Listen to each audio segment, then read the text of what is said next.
There's so much to talk about when it comes to broken women, because we're fucked up. You thought we was okay. You thought I was okay because I raised my kids. They were clean. They ate. They bathed. You saw them go to school every day. You saw me go to work every day. It was just normal. And when I say me, I mean us as a whole. We're functioning fucked up people. You know how they have functioning addicts? We're functioning fucked uppers. We're functionally fucked up. That's what we are. Okay. Now let's talk about the fact that years ago when your children were like, I don't know, between newborn and 5, okay?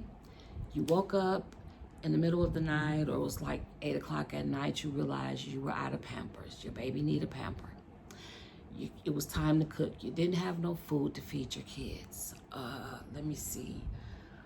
You need a sanitary pad, anything, and you go ask your neighbor.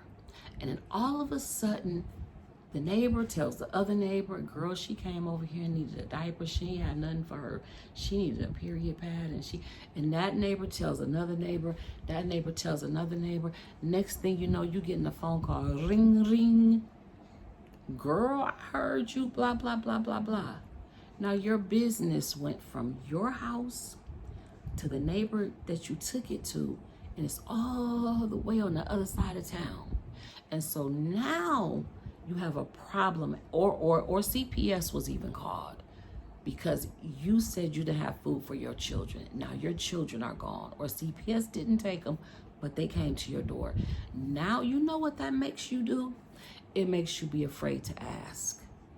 Now you won't ask for a thing because now we have trust issues. Now we don't trust no motherfucking body. Bitch, I will never ask you for anything else ever.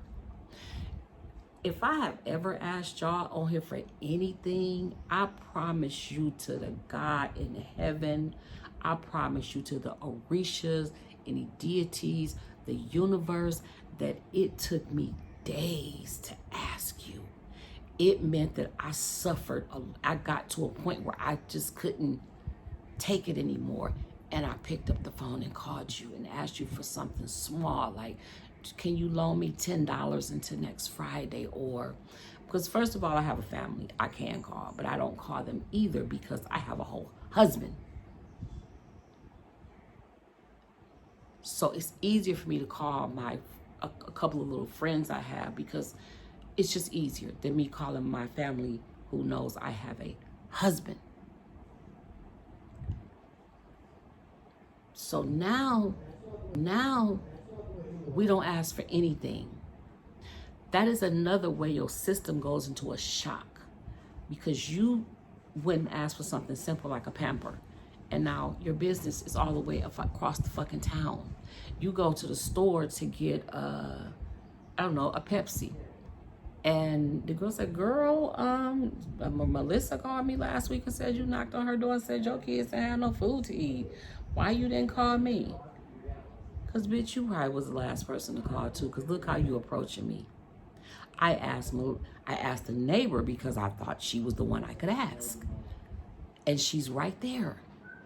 I called Brenda around the corner because I thought I could trust her and she was the one I could ask. Now, mind you, like I said, I didn't grow up, we were not allowed to borrow as children. As children, my mother forbid us to borrow anything. But we didn't need anything. I'm not one of those rappers that can be, I'm not one of those rappers that can say that we didn't have no spoons in the house. I had to eat ice cream with a fork. We didn't have no tissue. We used the yellow pages. And I know that story because I moved to California and I met these people that would use the yellow pages for tissue. I never seen that in my life, ever. Never seen it, never heard of it. We didn't grow up hungry. Me and my brothers had a normal childhood.